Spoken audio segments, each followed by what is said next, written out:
En línea con esos temas tan lindos de qué beneficios tenemos por lo que hizo Jesús en la cruz, vamos a ver este tema, ¿vale? Que es por causa de lo que Jesús hizo por ti, por mí en la cruz, tenemos un beneficio muy precioso que es que lo podemos llamar así, que no hay condenación. Y yo creo que así de entrada no nos dice mucho, ¿verdad? No nos dice mucho porque pues una palabra como casi nunca la usamos, ¿no? La palabra condenación. Entonces, cuando nos damos mucho una palabra, pues no la entendemos mucho tampoco y pues no se entiende y no la podemos vivir. Pero para tratar de desmenuzarlo un poquito, otra forma tal vez más cercana que la hemos escuchado es que no hay condena, ¿no? Cuando decimos que no hay condena, uno dice, pero ¿por qué me estás diciendo eso si yo no estoy en ningún juicio, ni soy ningún acusado, ¿verdad? Ni soy ningún reo. Así que yo, ¿por qué tendría que tener pues condena o condenación, ¿verdad?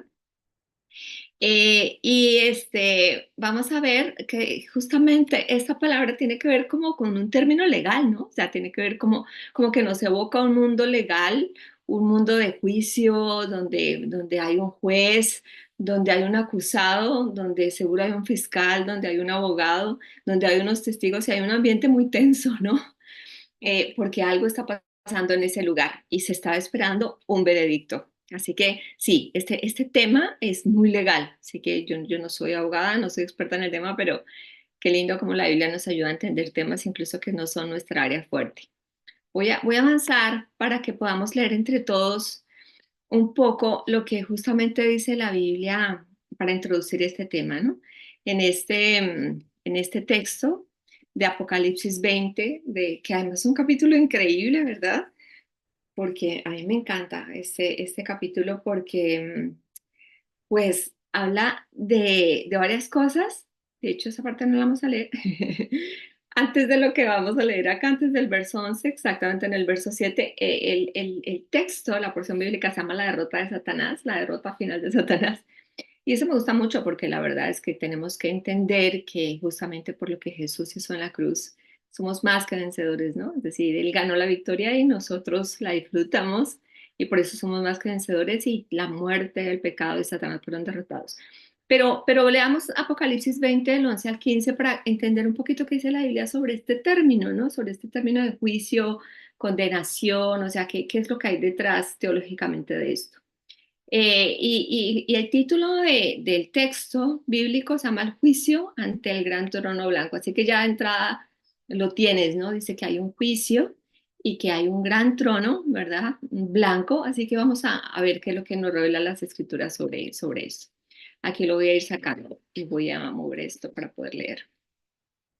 Dice, y vi un gran trono blanco y al que estaba sentado en él, delante del cual huyeron la tierra y el cielo, y ningún lugar se encontró para ellos, ¿vale?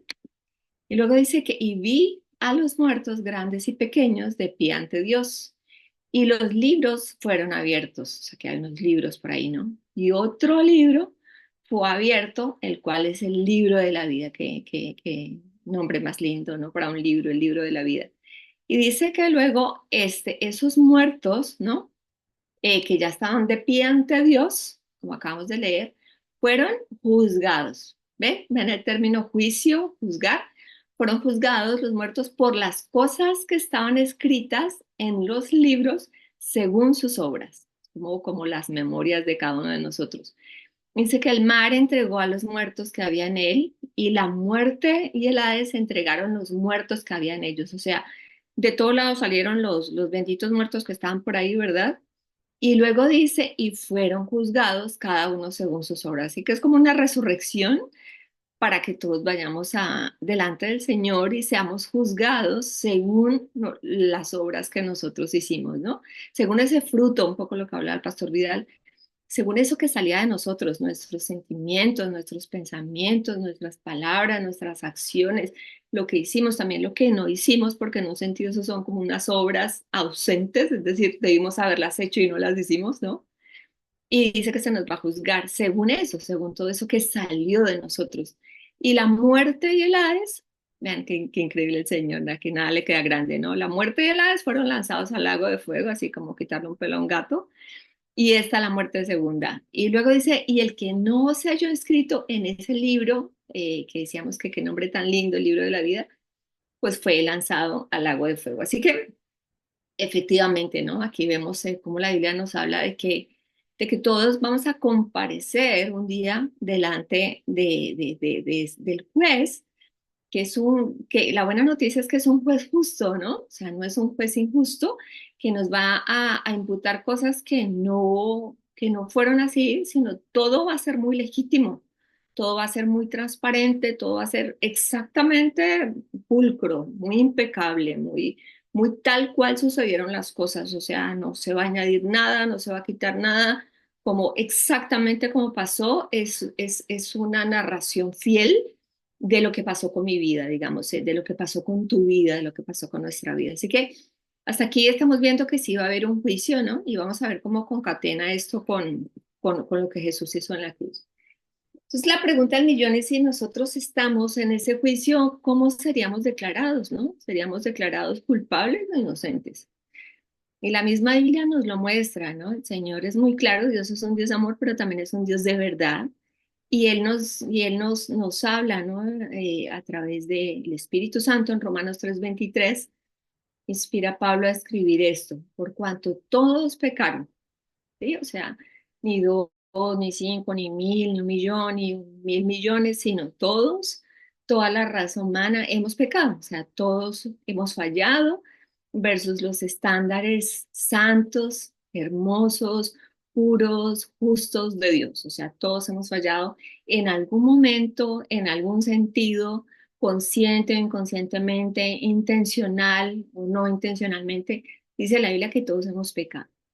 Y lo pone muy elegante, ¿no? Porque dice, y están destituidos de la gloria de Dios. El Señor es muy, muy tierno, porque lo pone muy elegante, pero la forma fuerte, ¿verdad? Sería que estamos condenados, o sea, que realmente nosotros todos, por esa culpabilidad, porque no estamos llegando a ese estándar precioso de santidad, pues realmente mereceríamos una condena y mereceríamos ser declarados culpables, que técnicamente somos culpables. Es un poco incómodo reconocerlo, pero muy honesto hacerlo. Y esa imagen de la película La Pasión de Cristo es tremenda, ¿verdad? O sea, tenemos ahí Pilato haciendo como si fuera juez, en este caso es un juez injusto, ¿no? De hecho, estaba condenando a un inocente y pensando que con lavarse las manos todo se arreglaba, que las cosas no se arreglan en la vida de una forma tan simple, y menos un gobernante que está puesto para ejercer justicia real y no para ser persuadido por la presión de las masas. Pero estaba haciendo el rol de juez y entonces pues está eso, tratando de hacer caer en cuenta al pueblo que está equivocado. Y como no lo logra, entonces lo que se le ocurre es una idea brillante, según él, y es traer a un criminal como es Barrabás, que lo tienen a su derecha en la pantalla, pues Barrabás tenía imputados los cargos de sedición, ¿no? O sea, rebeldía contra el imperio de Roma, lo cual era considerado un pecado, un delito gravísimo, ¿vale? O sea, digno de pena de muerte porque nadie se levanta contra el imperio, digamos. Y además también estaba acusado de asesinato, o sea, no solo acusado, sino que estaba comprobado que era un asesino. Así que, y luego tenemos a Jesús, ¿verdad? Tenemos a Jesús, pues eso, totalmente santo, totalmente puro, sin mancha, sin pecado, con una vida impecable, ¿verdad? Por dentro y por fuera, con un amor increíble, ¿verdad? Y está aquí guardando silencio, o sea, que dice la Biblia que se dejó llevar como una oveja al matadero y que no abrió su boca para defenderse, hubiera podido estar defendiéndose, peleando, forcejeando, no hizo nada de eso. Y aquí lo que tenemos es que se está imputando, ¿no? Se está diciendo, bueno, pues entonces les voy a librar les voy a liberar a Barrabás, o sea, voy a decir como que él es inocente y pues nada, entonces aquí queda el culpable y entonces que vaya y reciba el castigo que merece un culpable. El castigo pues con toda la fuerza de la ley, ¿no? Que para el momento del Imperio Romano era pues eso, una muerte, pero no solamente una muerte por una gripa, sino una muerte que fuera desgarradora, que fuera humillante y que sin que el reo cayera en estado de inconsciencia pudiera sufrir el más alto nivel de dolor. Y esa herramienta que se inventó Roma fue la crucifixión y todo lo que precedía, ¿no? O sea, toda la flagelación con el látigo de 9 colas que tenía en los extremos pedazos de metal filoso, realmente eran cuchillos, ¿no?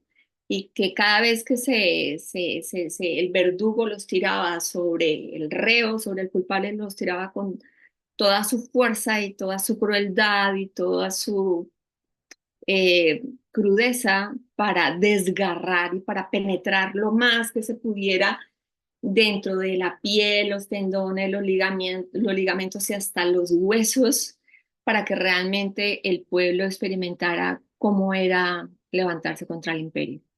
Así que lo que sabemos, ¿verdad? De Barrabás es que pues fue libre, pero, pero pasó algo. Un poeta alemán lo dice en un poema y se imagina, seguro se lo reveló el Espíritu Santo, yo creo, que Barrabás siguió después todo lo que pasó con Jesús y vio la flagelación y vio la crueldad de la corona de espinas y cómo le arrancaban la barba y cómo le daban puñetazos y cómo lo escupían y cómo lo enajenaban y cómo lo humillaban, se burlaban de él, disfrutaban verlo como estaba, lo torturaban de todas las maneras, ¿no? Sabemos que los militares pueden llegar a ser muy crueles porque viene un ambiente muy hostil y en algún momento su corazón se puede endurecer frente al enemigo. Entonces, pues eso, era un charco de sangre y dice que Barrabás lo veía todo. O sea, él está viendo todo, vio cuando le pusieron la cruz, cuando iba por la vía dolorosa, cuando caía, cuando reintentaba, cuando fue clavado sus manos, sus pies, cuando fue llevado a la cruz, en aquella escena horrenda, llena de crueldad, de inhumanidad, de máxima crueldad humana, y hasta que incluso cuando muere, ¿verdad? Sin importar que ya haya muerto, todavía la insensibilidad, ¿no? De un soldado de atravesarle el corazón, porque como salió sangre y agua, los médicos confirman que se atravesó el pericardio, que es la membrana que rodea el corazón, que se aloja una cámara de agua ahí, entonces la única forma que haya salido agua es que se atravesó el corazón para que se haya roto el pericardio y haya salido la sangre del pericardio, el agua al pericardio y luego la sangre del corazón y eso fue lo que brotó, ¿no? O sea, en una inhumanidad terrible y todo eso lo está viendo Barrabás. Y dice que cuando él ve todo eso y ve el terremoto que se produce y el cielo que estaba lleno de tinieblas, dice, como dicen en Costa Rica, que me gusta mucho la expresión, le cayó la peseta. Es decir, él ¡fum! Como que entendió algo que nunca había entendido. Y él dijo, todo eso que le hicieron a él era para mí, no para él. Y dice que se volvió como loco y se fue por los montes y por toda la región gritando como un loco, él murió en mi lugar, él murió en mi lugar, él murió en mi lugar, porque comprendió que realmente él era el culpable y que Jesús de una forma increíble, por el amor tan increíble que había en su corazón, estaba muriendo en su lugar. Es que es una cosa que nos vuela la cabeza, ¿verdad? Y como dice Isaías 53, el profeta profetizando mucho antes de que naciera Jesús, dice, nosotros pensamos que Dios se había olvidado. Él dice, pero Jesús estaba siendo herido por nuestras rebeliones, pecados, transgresiones, iniquidad, molido por nuestros pecados. El castigo que nosotros merecíamos, ¿m?, fue sobre él y por sus llagas nosotros fuimos curados. Así que es un intercambio increíble que no le entra en la cabeza a nadie. O sea, de hecho, llevo años estudiando la cruz y no termino de entender lo que pasó. No termino de entender la grandeza del sacrificio, la sustitución, el intercambio, el justo por los injustos, como dice el título de la diapositiva, ¿verdad? Es una locura, o sea, porque alguien tendría que hacer eso por mí, si yo ni siquiera había nacido, digamos. Y antes de que naciera, él ya lo estaba haciendo por mí, porque también sabía que yo iba a ser culpable, también sabía que yo merecía la condenación, también sabía que yo merecía el horror. Y sabes, no es solo por el pecado tuyo o el pecado mío, sino por el pecado de otros en ti, que produce muchas cosas, ¿verdad? Produce reacciones, produce deseos de venganza, produce muerte, depresiones, ataques de pánico, o sea, las consecuencias todas, o sea, el pecado mío y el de los otros sobre mí, más todo el cóctel tóxico que el pecado trae, porque el pecado es una cosa horrible que no debe ser nuestro amigo para nada nunca, sino más bien debe ser un enemigo porque nos distorsiona, nos daña, nos altera la naturaleza preciosa que el Espíritu Santo quiere colocar en nosotros. Así que hasta aquí voy repasando. Sí había un juicio, si éramos culpables, Barrabás nos representa perfectamente, nosotros éramos Barrabás. Y como Barrabás podemos decir, cuando lo entendamos aquí y acá, Él murió en mi lugar. Jesús murió en mi lugar. Solo para chequear, se va escuchando? ¿Se va entendiendo? ¿Alguien que me confirme, por favor?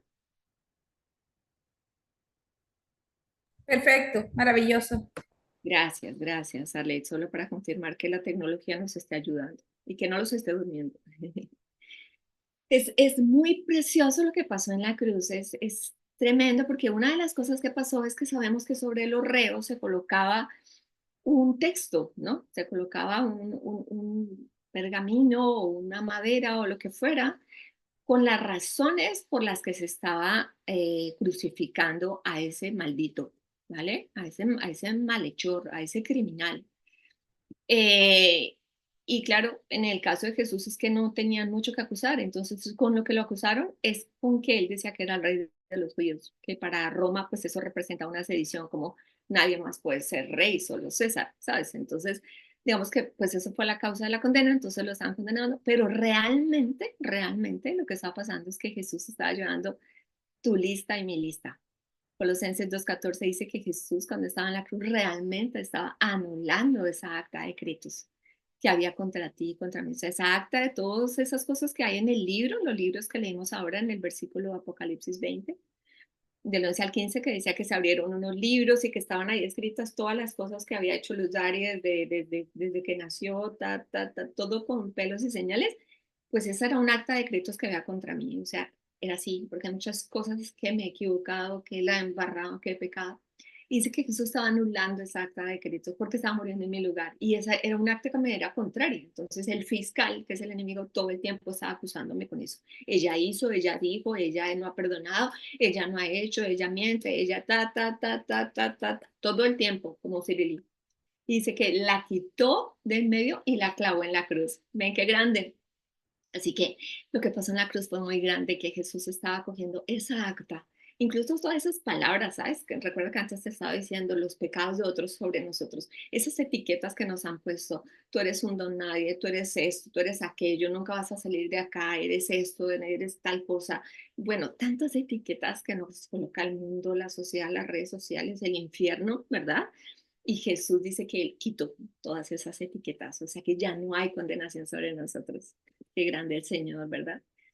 Y para seguir reforzando este regalo tan increíble de que no hay condena por nosotros, Jesús, una de sus últimas palabras fue esta, consumado es, ¿no? En Juan 19:30 dice, dice Jesús, cuando hubo tomado el vinagre, dijo, consumado es. Que en español no lo entendemos mucho, ¿sabes? Porque uno casi nunca dice así, o sea, uno nunca dice consumado es, entonces cuando uno lo lee, uno dice qué significará, qué habrá querido decir. Entonces, tiene uno que irse a ver cuál era el término, ¿verdad? En otros idiomas para entenderlo y para saber culturalmente qué era lo que significaba. Y la palabra en griego es tetelestai, que es una palabra que es increíble porque tiene los tres significados que ven en pantalla. Primero, es como cuando una persona hacía un trabajo, ¿verdad? Lo hacía, y cuando lo acababa completamente, decía, tetelestai, ¿sí? O sea, como ya lo acabé y no como al 90 o al 95%, sino está completamente terminado. O sea, no hay nada más que añadir, está hecho, está completo y está perfecto. Es una palabra de plenitud y de perfección y de impecabilidad. O sea, el trabajo fue hecho excelentemente, es lindísimo el concepto. El segundo significado es pagué la deuda, ¿sí? Como está pago, o sea, no hay nada más que pagar. Si la deuda era de 100.000 millones, pague 100.000 millones. Si la deuda era de 200.000 billones de euros, dólares, lo que tú quieras, pues está paga.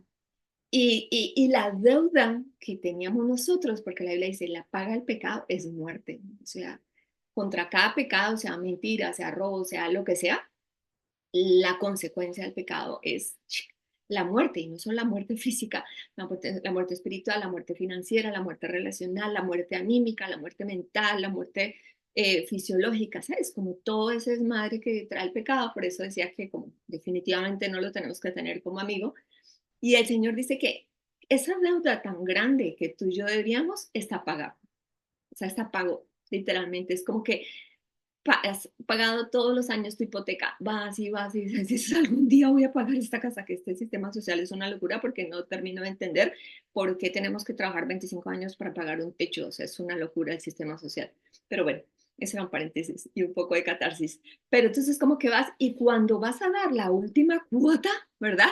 Dices, pago, no debo nada al banco y le dices al banco, dame un paz y salvo y el banco te lo da. Eso es tetelestai, eso es consumado, es como diciendo el Señor, está pago, yo pagué tu cuenta, yo pagué tu cuenta, yo invito, yo invité, yo pagué todo por ti. Así que no debes nada y más bien lo tienes todo, es increíble. Y el último significado es lo he comprado por precio. También era un término mercantil y significaba cuando tú adquirías algo, una posesión, un bien. Capitulando, estamos diciendo que esto no fue gratis. O sea, es que no es que no costó nada. O sea, es que es por gracia, pero no fue gratis, ¿vale? El precio que Jesús tuvo que pagar, el precio que el Padre tuvo que pagar dando la vida de su propio Hijo, el precio que Jesús tuvo que pagar dando su propia vida en la cruz, fue muy grande. Él es el Cordero de Dios que quita realmente nuestro pecado. La mejor ilustración es la del Antiguo Testamento, libro de Levítico. Llegabas tú en el Antiguo Testamento reconociendo que habías pecado. Traías un corderito sin mancha y sin pecado, ¿verdad? O sea, 3 años, tenía que tener unas características de impecabilidad muy claras. Venías donde el sacerdote, le decías al sacerdote, sacerdote, reconozco tal pecado o tales pecados. El sacerdote te decía, coloca las manos sobre el cordero que acabas de traer. Tú ponías las manos sobre el cordero y confesabas tu pecado y era un símbolo de que tu pecado estaba transfiriéndose al cordero. Es increíble. Y entonces el cordero luego era sacrificado por el sacerdote que previamente sabía que tenía que purificar.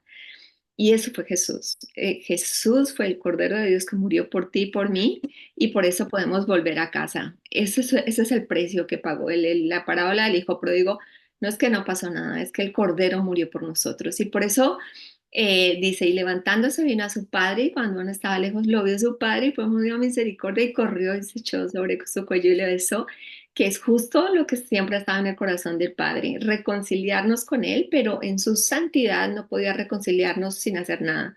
Tenía que colocar nuestro pecado sobre alguien que digno y puro que lo pudiera llevar, y ese era el Cordero de Dios, que era su propio Hijo. Es muy precioso.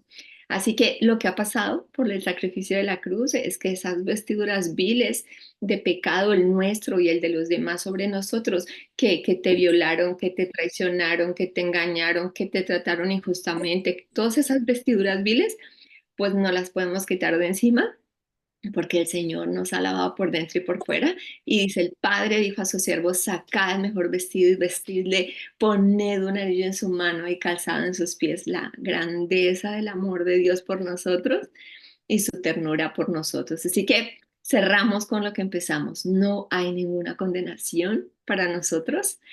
Dice, ahora pues no hay ninguna condenación para los que están en Cristo Jesús, los que están unidos a Cristo Jesús, los que hemos dicho, Jesús, tu obra en la cruz fue increíble, tú llevaste todo lo que, toda mi inmundicia y todo mi pesar, tu sustituto y tú me liberaste. Así que, y ya no, y dice, los que no andan conforme a la carne, ya no andamos conforme a los apetitos de la carne, a las envidias, a los miedos, a los enojos, a las manipulaciones, a todas esas cosas, sino conforme al Espíritu que nos habla el pastor Vidal, ¿no? Nos habla, de hecho, la Biblia.